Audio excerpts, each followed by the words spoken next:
Muy buenas noches, bienvenidos.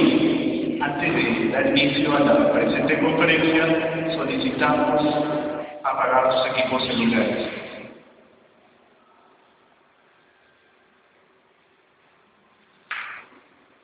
Tenemos el agrado de anunciar la conferencia titulada Estructuras figurativas en la poesía de José Watanabe, la cual estará a cargo del destacado doctor Camilo Fernández Cosma, para quien pido un fuerte aplauso. Previamente, permítanme presentarme. Es miembro del número de la Academia Peruana de la Lengua y doctor en Literatura Peruana y Latinoamericana por la Universidad Nacional Mayor de San Marcos. Actualmente es catedrático de pregrado y posgrado de la Universidad Nacional Mayor de San Marcos.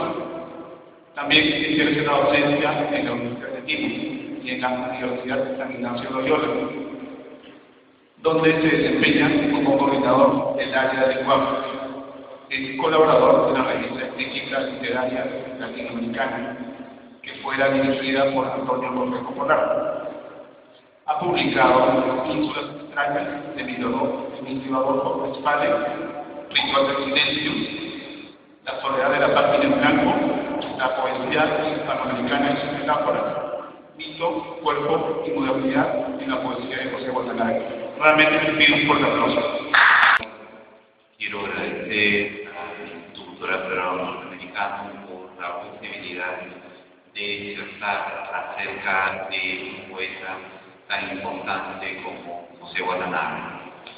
Es relevante que en nuestro país existan algunas instituciones que fundan la cultura y que impulse la lectura, porque esto significa fundamentalmente impulsar el progreso de un país. Mi charla básicamente se va a dividir en tres partes.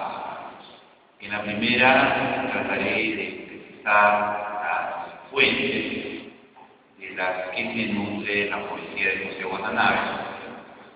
En la segunda abordaré el análisis de un poema del uso de la palabra, como si estuviera debajo de un árbol. Y en la tercera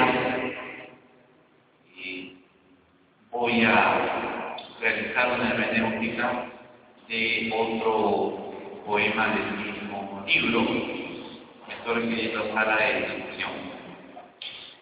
¿Por qué? ¿Cuál es la razón que explica este trabajo? Primero, es importante comprender que un poeta no nace de la nada, ni por generación espontánea, sino que hay ciertas fuentes, hay antecedentes que es preciso estudiar para comprender cabalmente su mensaje, ¿no? El mensaje o la trascendencia de la obra de este poeta. Y la otra razón es que si no analizamos textos concretos, entonces caemos en el abismo de las generalidades, ¿no? O bien sea en las biografías determinadas, que son útiles como el conjunto de datos previos al de un poema, o de lo contrario hacemos un abordaje que no se adentra en el lenguaje, porque al fin y al cabo el poeta es siempre un diestro hacedor con las palabras, un diestro hacedor del lenguaje, ¿no? O sea, construye diversos a partir del lenguaje. Para cumplir este propósito y para poder avanzar de manera más rápida, he preparado algunas diapositivas. La primera nos habla de José Watanabe, quien nació en Laredo en 1946 y bueno, falleció hace 3 años en Lima, ¿no? En realidad se trata de un poeta de la denominada generación del 70. Como todos sabemos, hay varias generaciones en el Perú. Hay 3 que son especialmente importantes, ¿no? Que son la de 50, que tiene exponentes como Jorge Eduardo Elson, Blanca Varela, Javier Solobure, entre otros autores, Carlos Amambelli. La del 60, donde destacan los Negros, los Rosa, Marco Más, Javier Herrero, Luis Fernández, y luego tenemos la del 70, ¿no? En esta generación brilla José Watanabe. También es importante destacar a otros autores de enorme importancia, como Enrique Veraz, Sánchez León.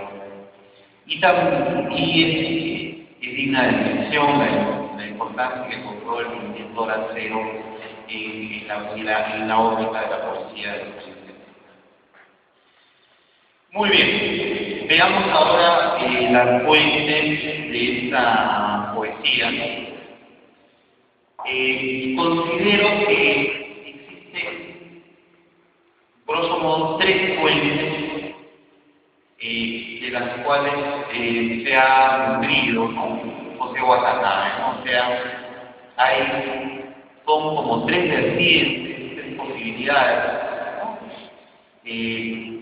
Una que tiene que ver con, dos que tienen que ver con estructuras, digamos, estróficas, tipos de versos, tipos de escritura, y otra fuente que más bien subraya una pertenencia a un espacio sociocultural. En efecto, la primera fuente es la cosmovisión mítica de la era. Aquí quisiera contar una anécdota. Conocí a José Watanabe ya hace algunos años y cultivé una amistad con él, ¿no? Una de las conversaciones, porque yo estaba interesado en escribir un libro sobre su poesía, él afirmó me dijo con bastante justeza que para poder entender su poesía era necesario viajar a Laredo, ¿no? Que es un pueblo que era en el departamento de la Libertad, ¿no? ¿Cierto? Donde se desarrolló una cooperativa azucarera sumamente importante.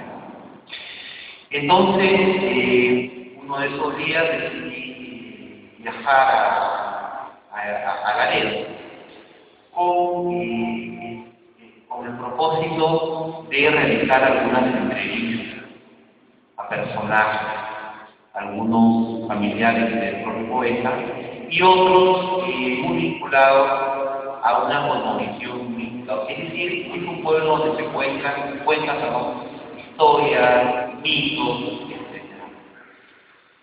etc. Conocí a algunos de sus hermanos, por ejemplo, a Dora Watanabe, ¿no?, a Valentín Watanabe, y también algunos amigos, ¿no?, con quienes pude establecer un lazo muy fuerte, porque me ayudaron mucho en mi investigación. Uno de ellos era el señor Alberto Moya, quien me transmitió una tradición muy arraigada en la vida. Sí, dicen que la persona, cuando está agonizando, siente un raro movimiento en su pecho. Después, algo sale de su cuerpo. Es el corazón que se convierte en rana y se escapa inesperadamente del cuerpo del país.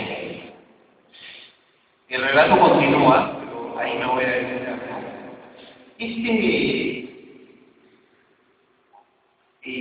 Esta noción, esta idea de que la vida va a la muerte, conduce a la muerte, y la muerte posibilita una regeneración, aparece en un poema de José Watanabe que se llama El Nieto. En este texto dice José Watanabe, una rana emergió del pecho desnudo y recién muerto de mi abuelo, don Calixto Vargas, libre de ataduras de venas y arterias, huyó roja y húmeda de sangre hasta desaparecer en un instante de realidad. La vieron con los ojos, con la boca, con las orejas, y así se quedó para siempre, en la palabra convencida, junto a otra palabra de igual poder para conjugar. Es decir, podemos observar cómo una tradición muy arraigada en la ley, repito, se transforma en un poema. No es que sea un reflejo de la tradición del poema, no es que sea una copia de algo que se cuenta en la ley, sino que el escritor bebe de esta fuente y la recrea, la convierte en materia ficcional, en un poema. Un poema no es un reflejo de una biografía, como todos sabemos. Hay evidencia del autor, seguramente, pero estas se transforman, se metamorfosean en materia literaria. Y el lenguaje tiene un papel, sin duda, medular para lograr la mencionada transformación. La otra fuente es una estructura poética de la literatura japonesa. En realidad, se trata de poemas que generalmente son de 3 versos, que suelen tener una estructura silábica, pero que varía un poco. Esos 3 versos, esa estructura de 3 versos es una estructura, digamos, entre comillas, canónica de los haikus.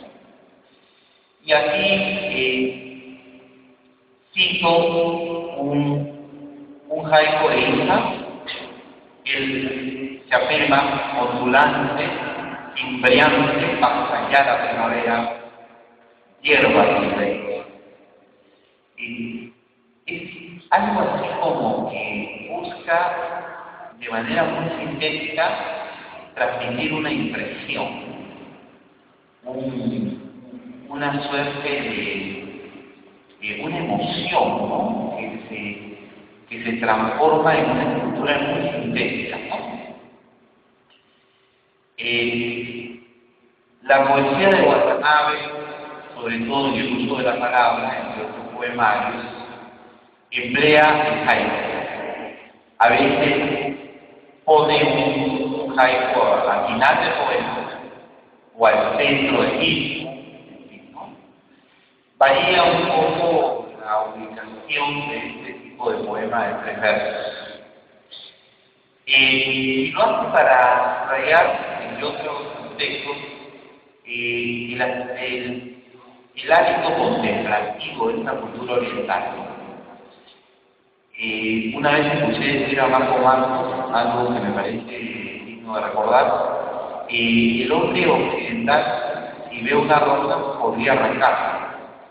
El hombre de Oriente la mira y se queda eventualmente, como por ejemplo estos haikus tradicionales, o nubilado, emocionado por la belleza. Entonces, esta es la segunda fuente de la obra de Watanabe, ¿no? La tercera es la poesía de lengua inglesa. Incluye la lírica del Reino Unido y la lírica estadounidense. Tenemos a 2 autores, Ezra Pound y C.S. Eliot. No solamente ellos, también hay otros autores como William Carlos Williams, Wallace Stevens, ¿no? Pero estos 2 poetas fueron los que transformaron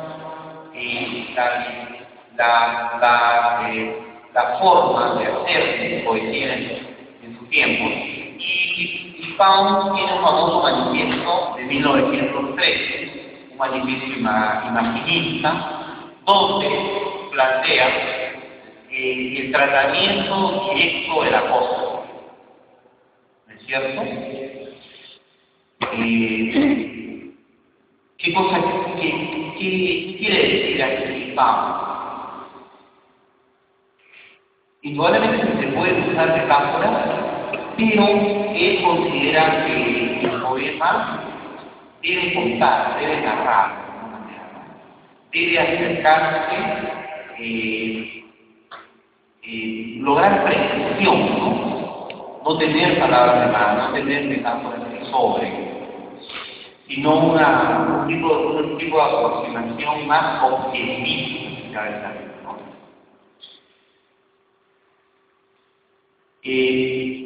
Los poemarios de Watanabe, pues, los 7 poemarios, algo de familia, el uso de la palabra, historia natural, ocho del cuerpo, habitó entre nosotros, la piedra helada, bandera de la niebla. Estas son las obras más representativas de Watanabe, porque él también hizo teatro y textos narrativos, pero son las obras que más mejor lo representan. Ahora bien, quisiera aquí remarcar lo siguiente.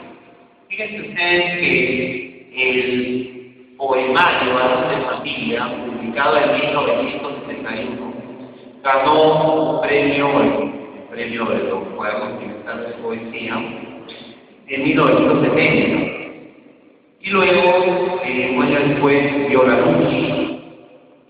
Sin embargo, de 71 al 89, Watanabe no publicó ningún poemario.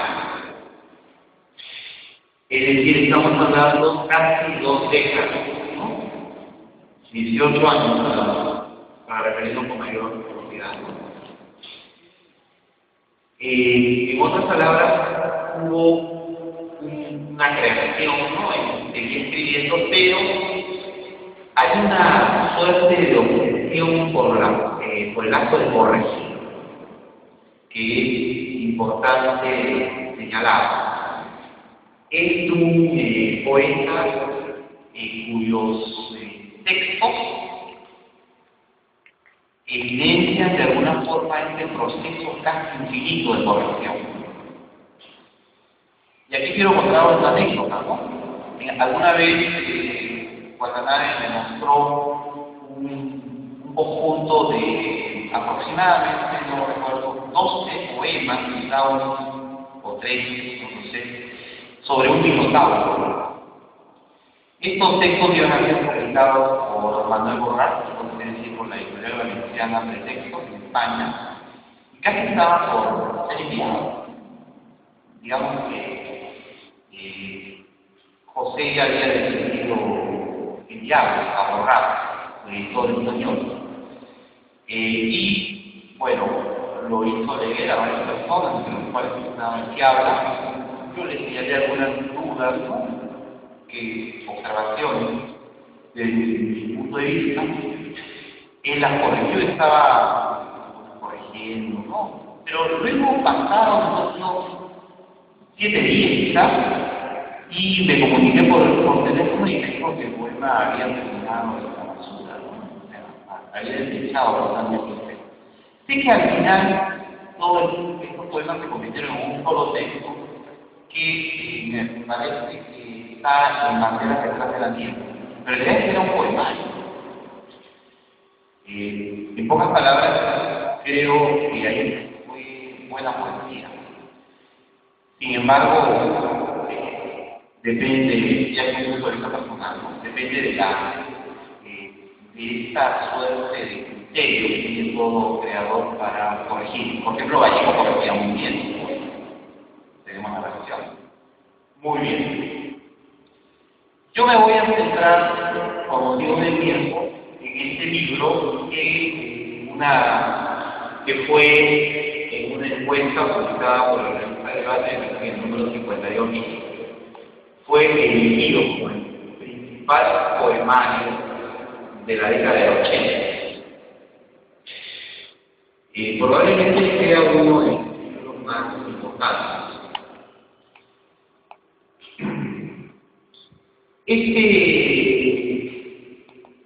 Este texto, el libro, tiene 3 partes.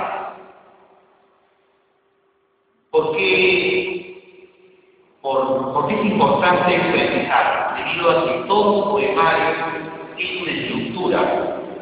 El poema no se crea ni por generación espontánea, ni por una simple inspiración. Puede existir una experiencia previa por ahora, pero el poeta opta por organizar un poco la partitura, organizar, si una metáfora musical, o organizar en partes, o en todo caso colocar los poemas tomando en cuenta la intencionalidad previa. La primera parte se llama el amorino, la segunda, lo mismo la palabra, y la tercera, Krankenhaus, que quiere decir casa de enfermos, hospital en alemán. Este último término, esta casa de enfermos, alude según me contó el profesor Batallán, a una experiencia personal, ¿no? Él estuvo internado por una dolencia bastante grave en Alemania, y estos poemas evocan esta situación, pero no son una mera copia de la biología, porque si no, no estaríamos hablando así. Cualquiera podría escribir como el que habla, un poema bueno o malo sobre un hospital, sino que es un material biográfico que se transforma en una ficción, en un proceso de transformación. Muy bien.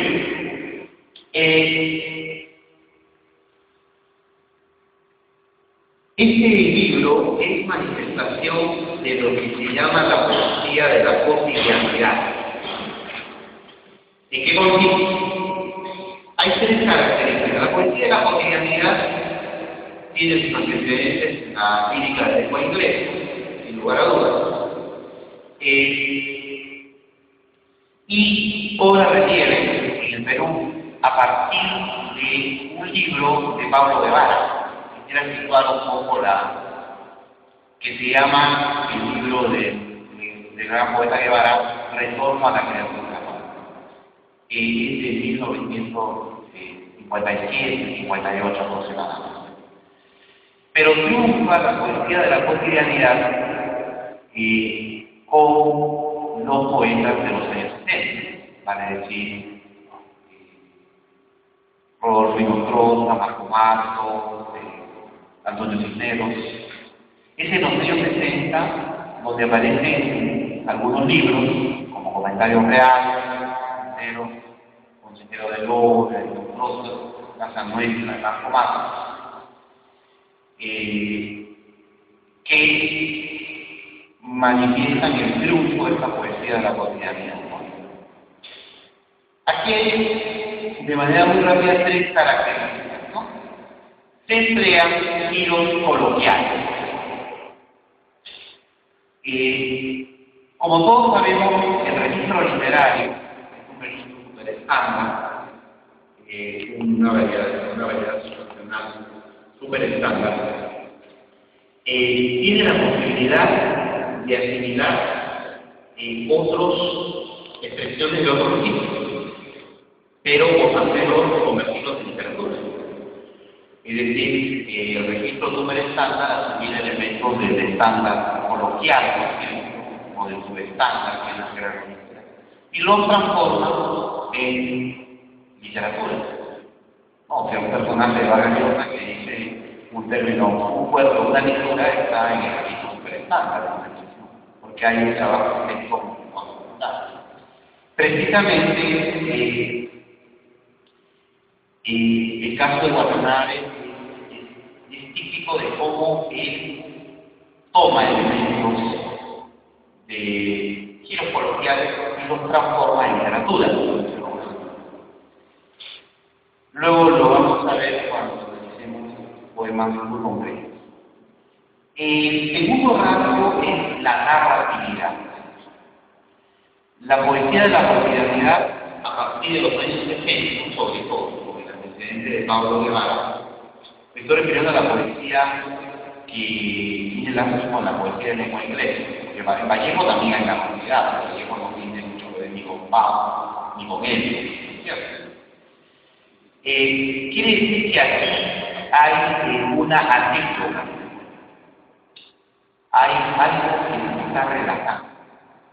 Este tipo de poemas coloquiales tienen un cierto parecido con el cuento, ¿no? Ahora bien, no estoy diciendo que sean cuentos, ¿no? Pero tienen algo de cuentos. Por oposición a la poesía surrealista de Moro, de Fares, no hay una mentira la anécdota, no hay algo que cuente un poema de Moro. Entonces, yo diría que en los años 50 hay algunos intentos, en algunos libros de los años 40 y 50 no había un rollo de una anécdota. En otros sí, pero en algunos no. Sobre todo en el Reino de ellos, por ejemplo, no hay una anécdota, no es un país máximo. Sin embargo, en los mismos años 50, ya con Pablo Vale y otros, se iba desarrollando algunos aspectos de la narratividad que triunfan en los años 60 y que en los 70 se sigue con rasgos narrativos de desarrollo. Y la tercera característica es que aquí tenemos palabras que remiten al mundo cotidiano. Hay una ampliación de texto. Y esto también estaba en Faust, Eliot, los poetas bíblicos, etc. La idea de que hay que ampliar el texto. Claro, nosotros tenemos un ejemplo, yo diría, que es Vallejo, eso también amplía el texto. Pero la poesía de Vallejo no es una poesía, no es la de Faust ni la de Eliot, ¿no? Lo que quiere decir es que yo en un poema coloquial puedo colocar en realidad cualquier palabra, ¿sabes? Que depende de la pertinencia. Yo puedo poner la palabra cuchao, puedo poner la palabra cacerola, a llevar el poema, en fin. No obstante, todo depende de la intención y del contexto, la intención de la gracia y el contexto en el cual uno se esa palabra, ¿cierto? Porque el contexto es lo que determina la pertinencia de algo. Muy bien, entonces no solamente se habla de mar, cielo, o en términos de este tipo, sino que puedo hablar de zapato, y no zapato de oro, que sería una imagen marciana, en fin, metálica, sino de una idea un poco más objetivista de la cosa.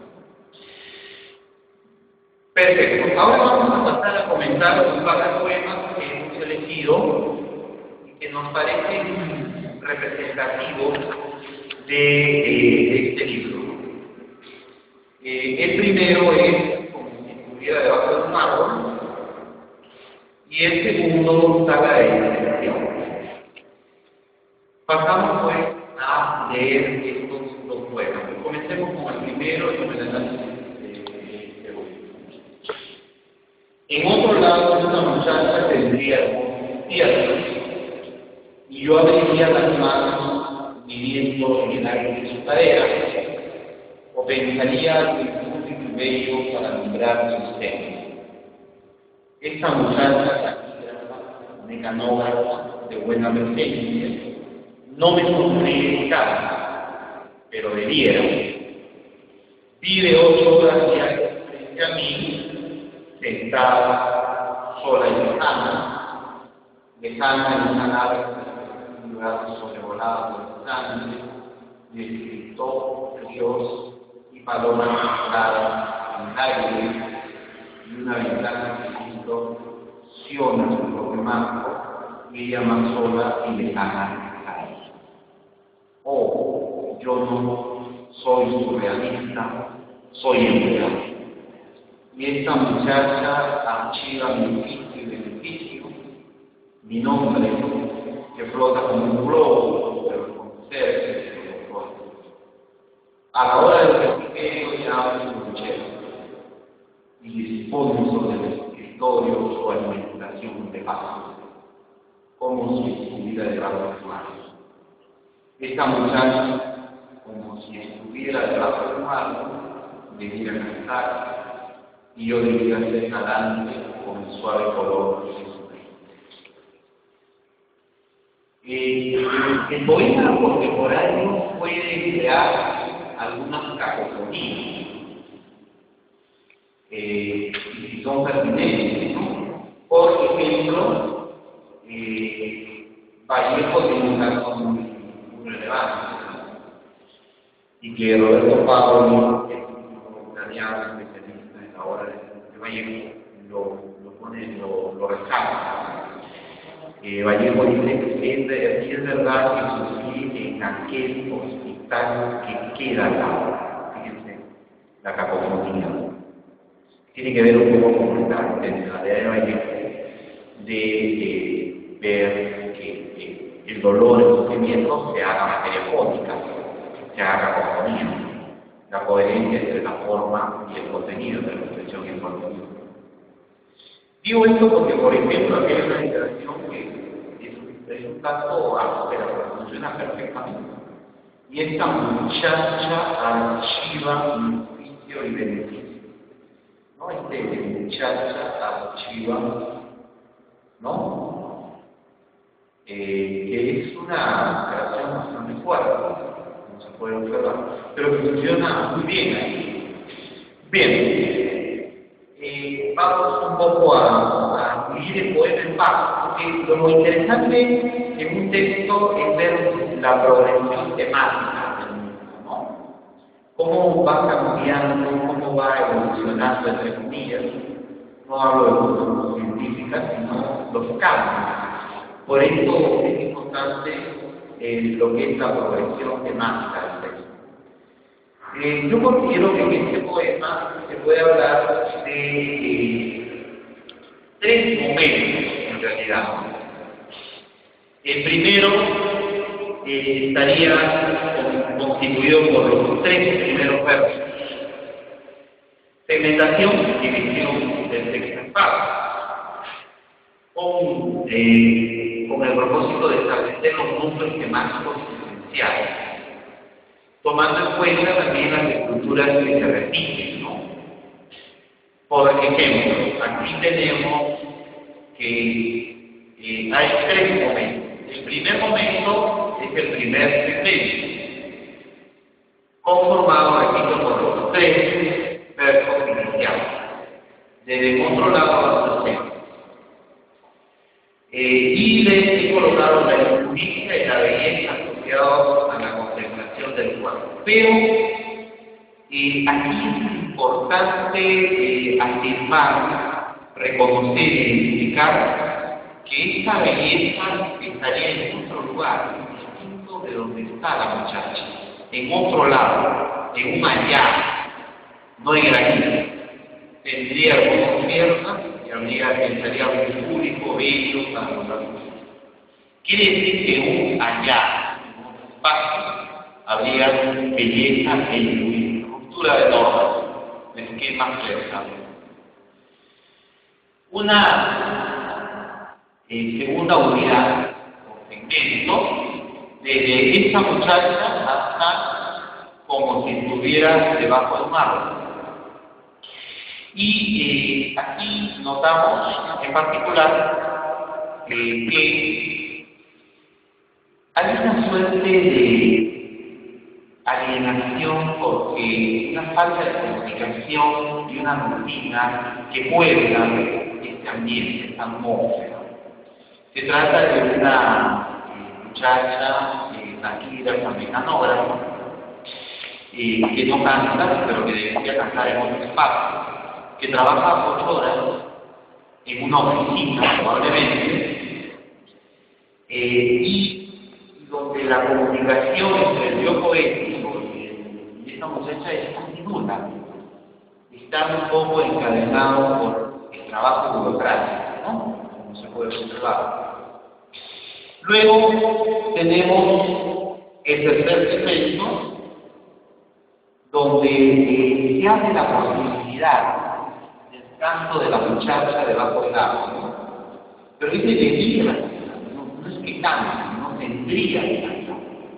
Está en otro espacio. Ahora, para poder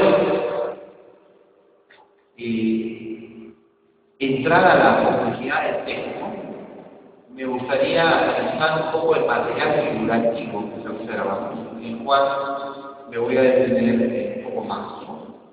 Hay muchas figuras retóricas, muchas figuras literarias.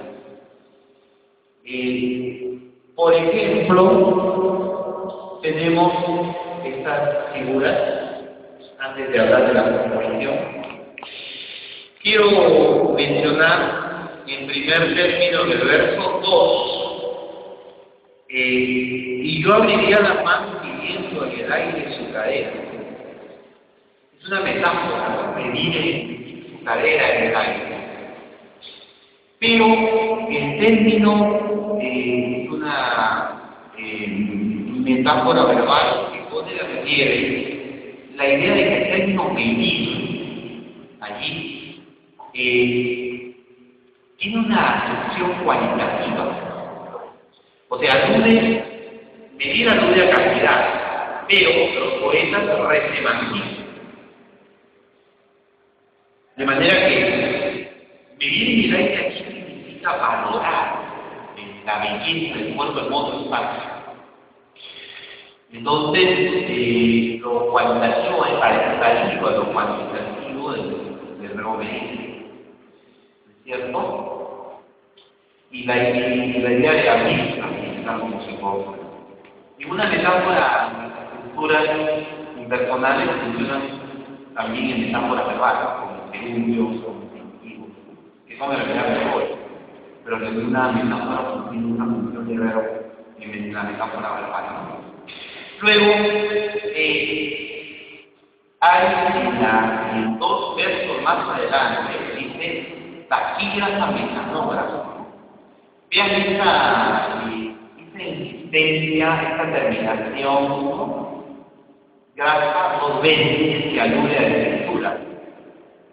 Indudablemente que implica una alteración ahí presente, pero el asunto va más allá de la simple recurso retórico o literario. Retórico en el buen sentido.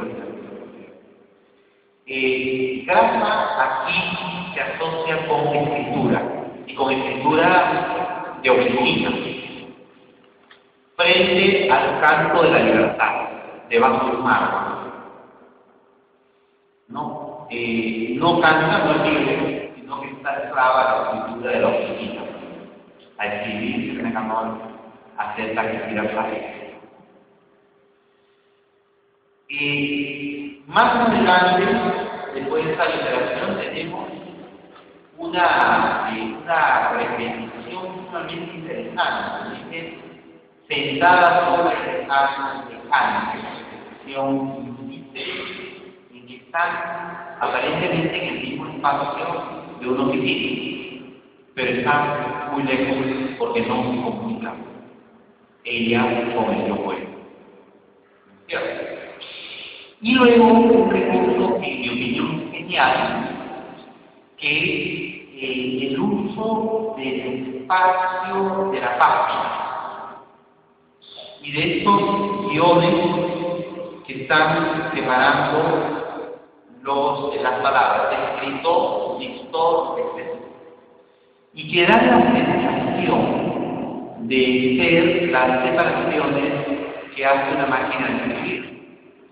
Al, para la redundancia, escribir un texto, una carta, una solicitud, etc.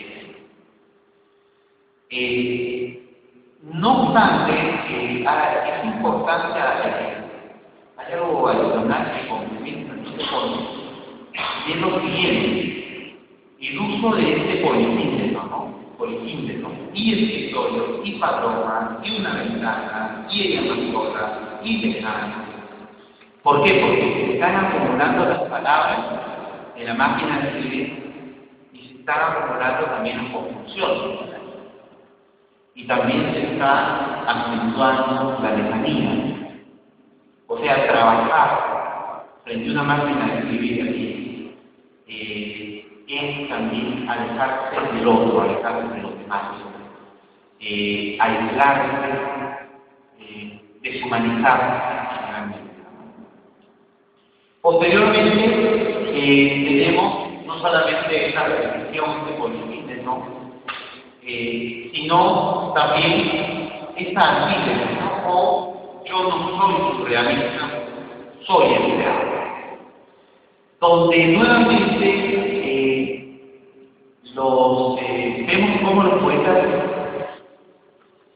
digamos, remarcan que le asignan un nuevo sentido a las expresiones comunes.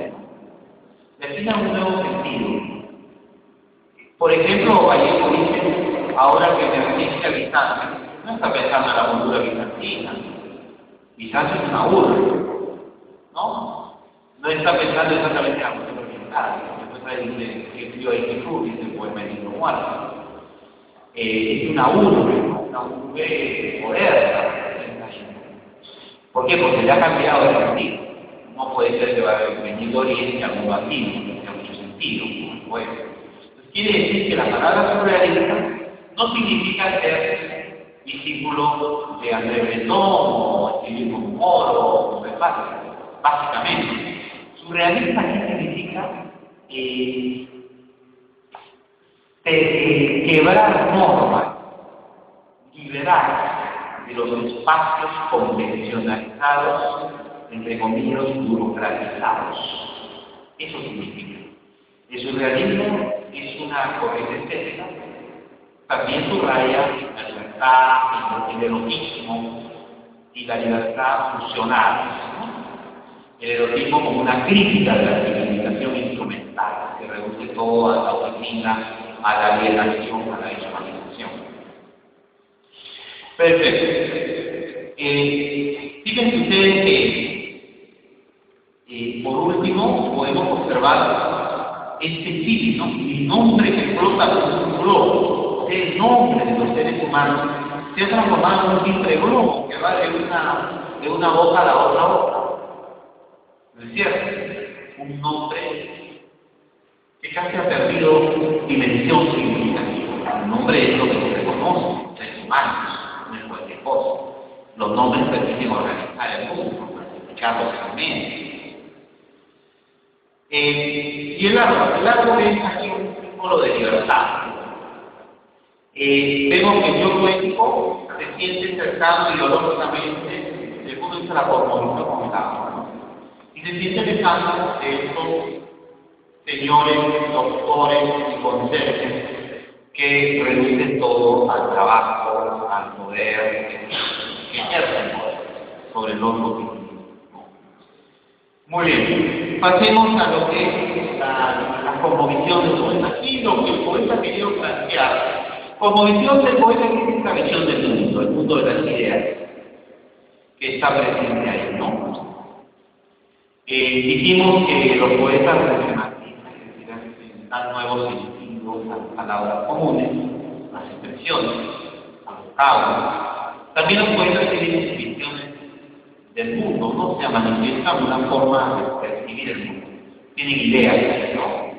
Aquí es una crítica de los espacios burocráticos, una crítica demoledora de los espacios burocráticos. El poeta está apostando por otro tipo de sociedad, ¿no? Una sociedad donde, en mi opinión, se respete el derecho del hombre a la creatividad, del ser humano a la creatividad, a la ruptura del hombre y al erotismo, una crítica de esa sociedad instrumental, ¿no? Una sociedad donde todo se reduce a lo útil, a lo utilitario. Esa es la sociedad que rechaza José Watanabe en el poema.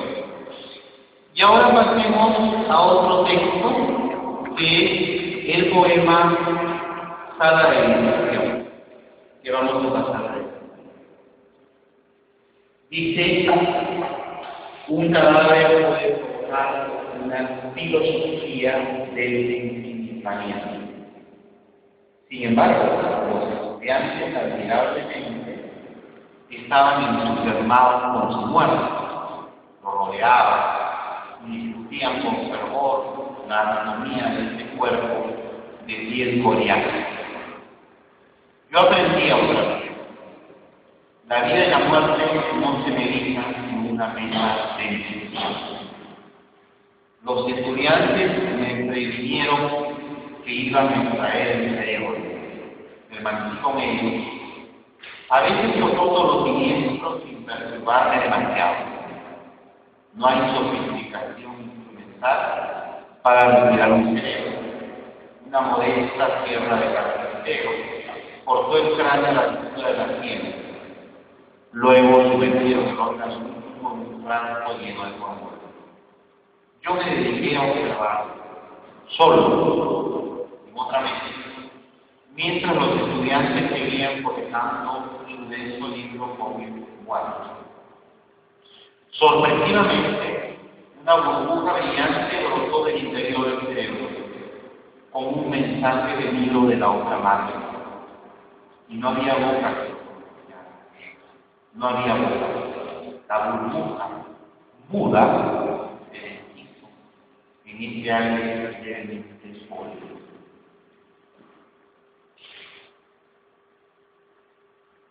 Esto es interesante por muchas razones, ¿no? En realidad estamos hablando de estudiantes de medicina, ¿no? Que están estudiando el cerebro, para la redundancia. Sin embargo, quisiera, antes de hacer el análisis correspondiente, adelantar que hay casi dos maneras de analizar. ¿Cuáles son esas dos maneras? También lo dejamos para más adelante, lo voy anticipando, como que hay un aprendizaje vivencial y otro aprendizaje breve, ¿no? Que están luchando al interior del poema, ¿no? Perfecto. Yo considero que este texto podría dividirse en dos partes. Tiene dos segmentos, en mi opinión, muy diferenciados. Una primera parte que va desde el cadáver hasta el muerto, y que le hemos colocado aquí los estudiantes y la observación del cadáver.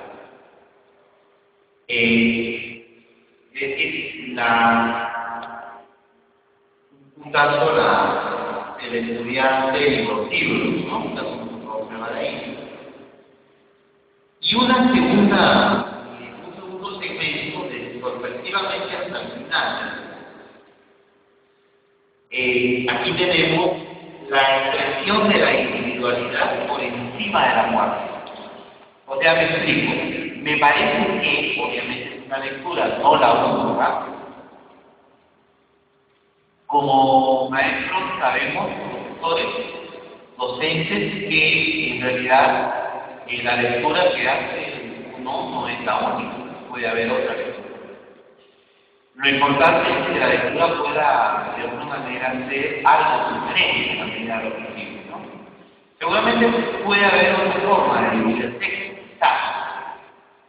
Pero yo considero que en este texto la individualidad esta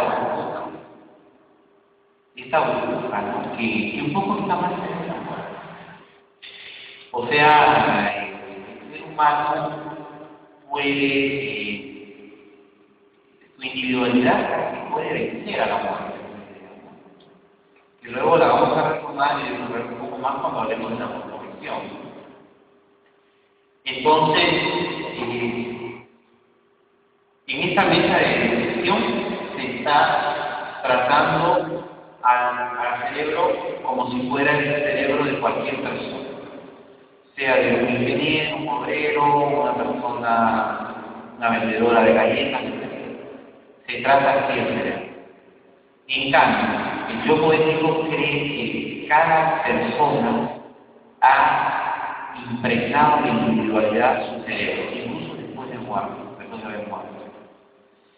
Y así el final se comprende como un determinado proceso, ¿no? Que conduce a un renacer y cabe a una regeneración.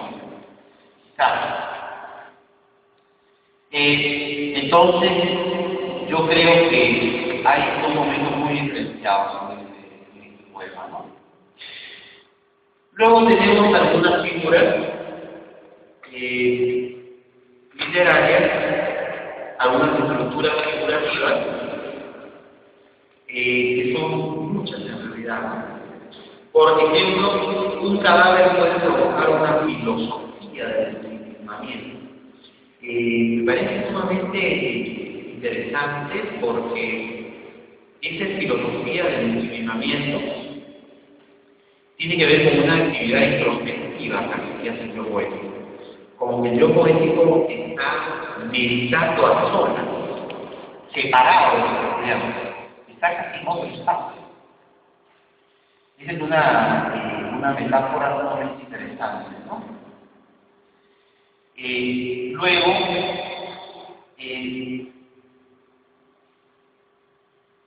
sumergieron el órgano místico, en particular esta metáfora, órgano místico.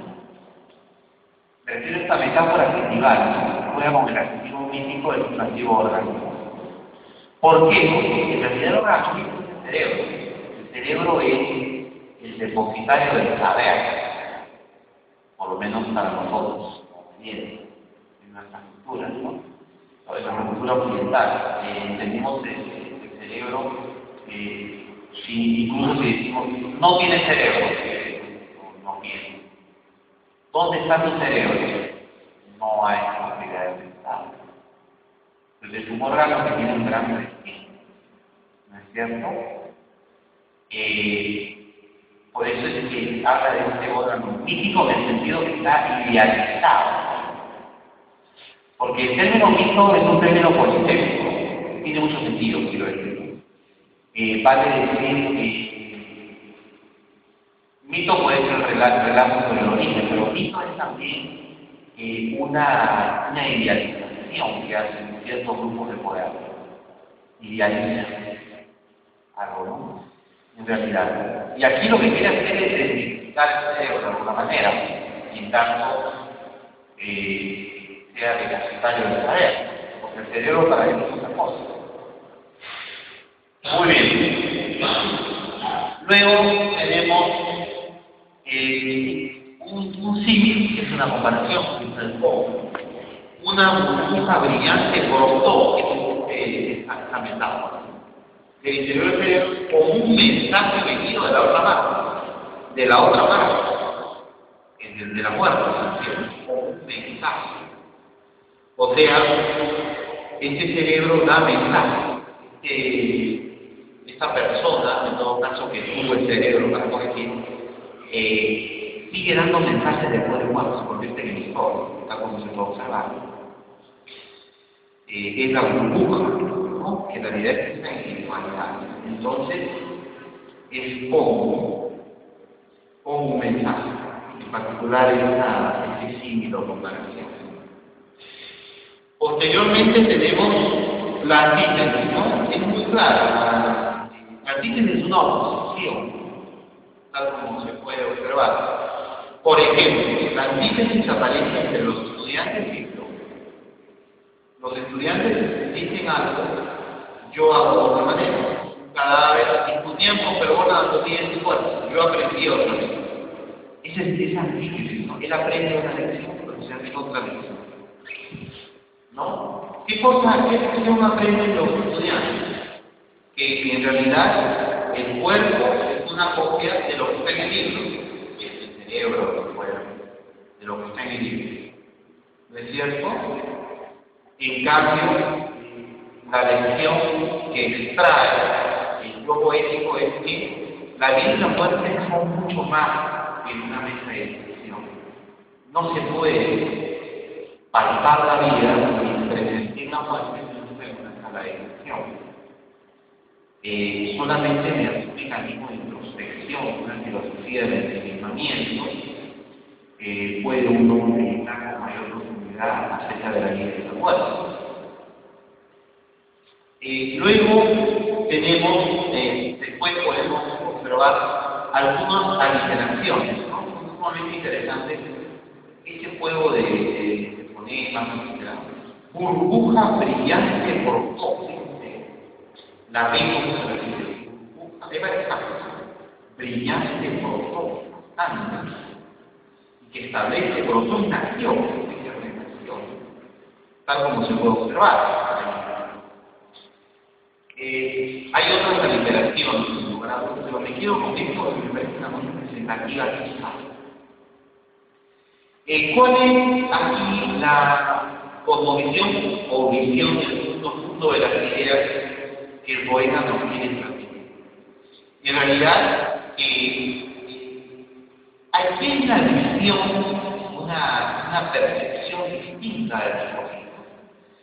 El ser humano me parece que nace, se desarrolla, muere y luego regenera. O sea, con la muerte no termina la vida.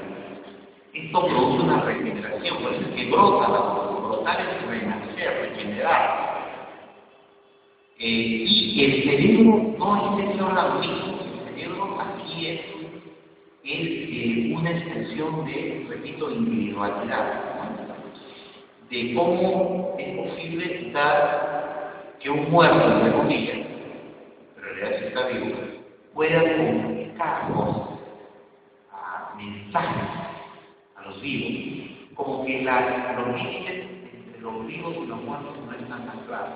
Esto tiene que ver también con una dimensión mística tradicional, ¿no? Volvamos al caso de Calixto Varas, del poema Nieto, de Don Calixto. Recuerden ustedes que iba a morir y era una rana que iba a salir de su pecho. Luego sale del pecho la rana y se va a los ojos y muere el ser humano allí. Pero sigue viviendo porque se ha transformado en una rana, su corazón. O sea, como que ha recuperado, ha renacido. La bruja también brota otra vez. La muerte no acaba con el ser humano, la viene luego el deseo, el regenerar, como observamos. Y es además una crítica demoledora del saber académico, y como del aprendizaje libre. Watanabe apuesta por un aprendizaje más vivencial. Él también quiere aprender, por eso pone el yoga. Pero el aprendizaje debe tomar en cuenta la individualidad de cada ser humano. No puede tratarse las partes del ser humano de manera despersonalizada.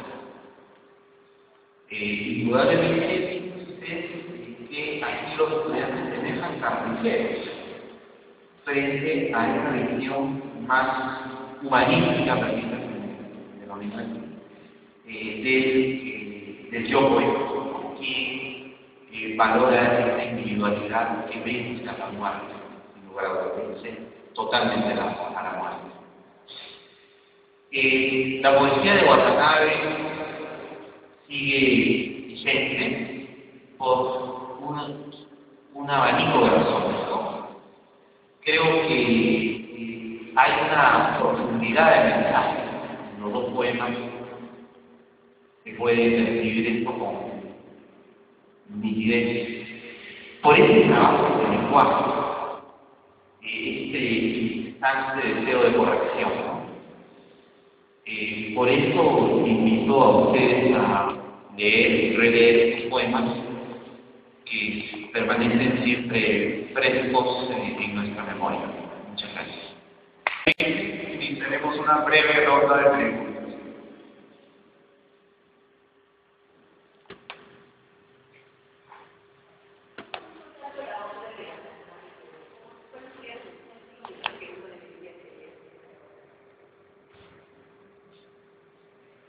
¿Podría repetir nuevamente, por favor? Conozco un poco la obra de Watanabe, pero no aprendí un concepto cabal de su obra. ¿Cuáles serían aquellos, digamos, que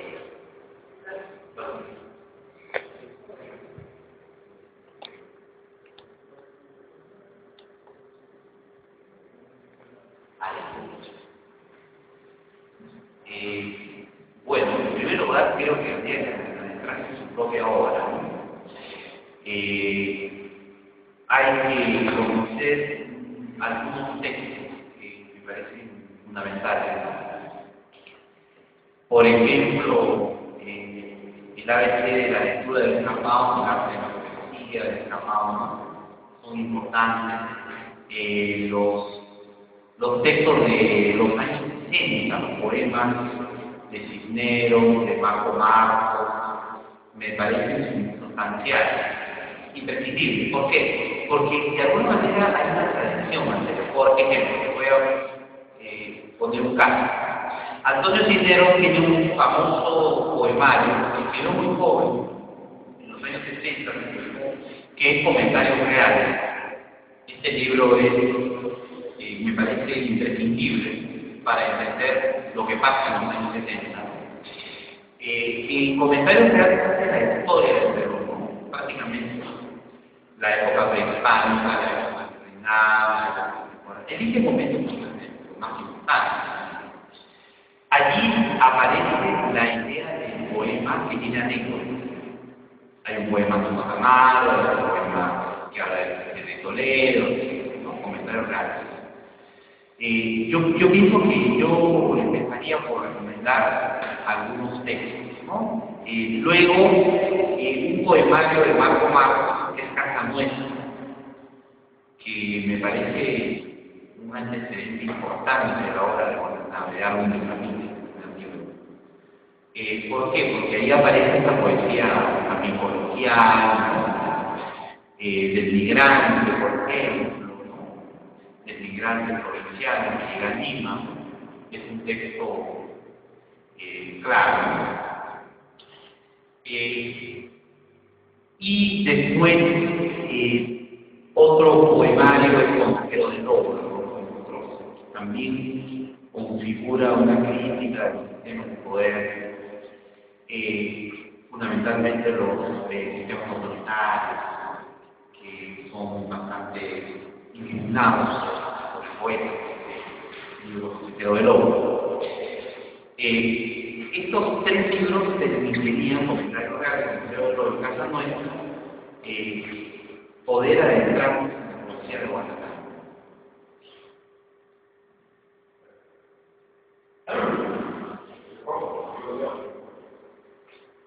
Bueno, o sea, por lo menos no por, pero en el ser primero, es algo como que se ve que cuando el aire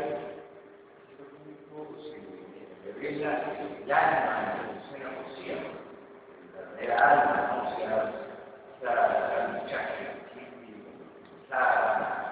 o es también, o al menos superfluo, no sé, hay un nombre, digamos.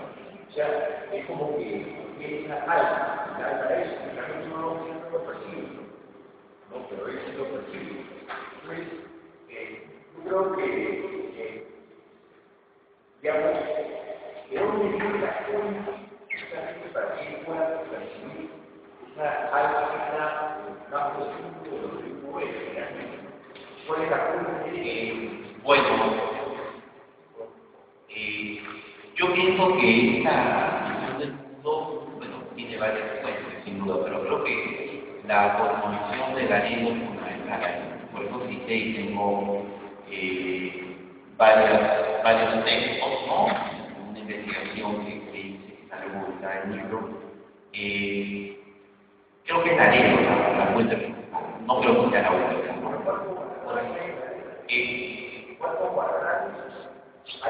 No, sí, claro, no sé. Lo que sucede es que, en realidad, una cosa, por ejemplo, podríamos decir Santiago de Chuco, cuántos poetas de Santiago de Chuco han salido. Pero pienso que aquí hay varias fuentes. La primera es Arena, no Cabeza, porque estamos hablando de este relato de los Cagliostro, eso es algo que se encuentra en Arena, ¿no? Y lo tengo abogado, y he conversado mucho sobre este asunto, ¿no?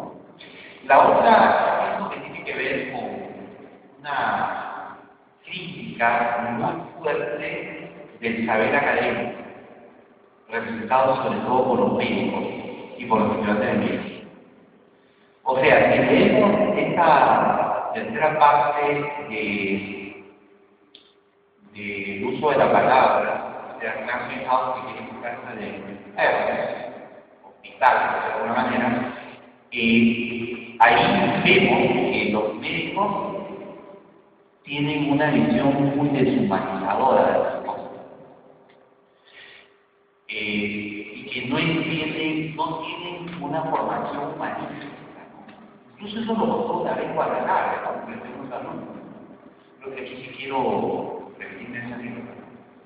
Un grupo de profesores invitamos a un grupo de profesores invitó, el cual invitó a José Guadalajara a la universidad, y él contó una anécdota y que traigo a colación como pertinente. Dijo que tenía un problema bronquial, algo serio, y que fue al médico, ¿no? Y bueno, el médico le recetó, me parece que fue San Juan. Y lo dijo, el nombre de la vida. Y él no sabía cómo decirle, no lo curaba, ¿no? Entonces, como que en estos poemas, indudablemente que es una experiencia de orar, hay una, como bien se dice, el alma, la subjetividad, ¿sí? ¿Por qué no? Hay una subjetividad que se revela, el alma, entre comillas. Ya se recordaron la cosa del mundo, perdón, de historia natural, donde hay dos almitas que están presentes, casa joven como muerta, la decía. Hay dos almas que están en dos escalones y que esas almas se transforman en realidad en dos mariposas, ¿no es cierto? Esta noción de casi la regeneración, como que se transforman los objetos, la migración de las almas, entre comillas, un término que todos entendamos, como que los seres humanos se convierten en otras cosas. En este caso, estos dos familiares de Guadalajara se convierten poéticamente en dos mariposas que vuelan. Este cerebro se transforma en una burbuja. ¿No es cierto? Este corazón se transforma en una rama, se valora. Es una visión que tenemos nosotros tradicional, con la ley, entre otros. ¿Por qué? Porque es una cosmovisión funcional, por oposición a los esquemas occidentales del racionalismo.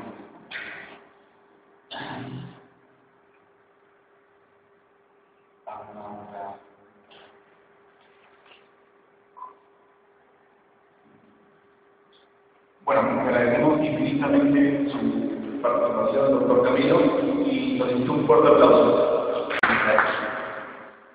Asimismo, agradecemos su asistencia y los invitamos obviamente al próximo lunes 26, fecha en la que se desarrollará la conferencia titulada Poesía Peruana en Mujeres, etapa y ahora actual, la cual estará a cargo del doctor Ricardo González Mejía. Buenas noches, muchas gracias.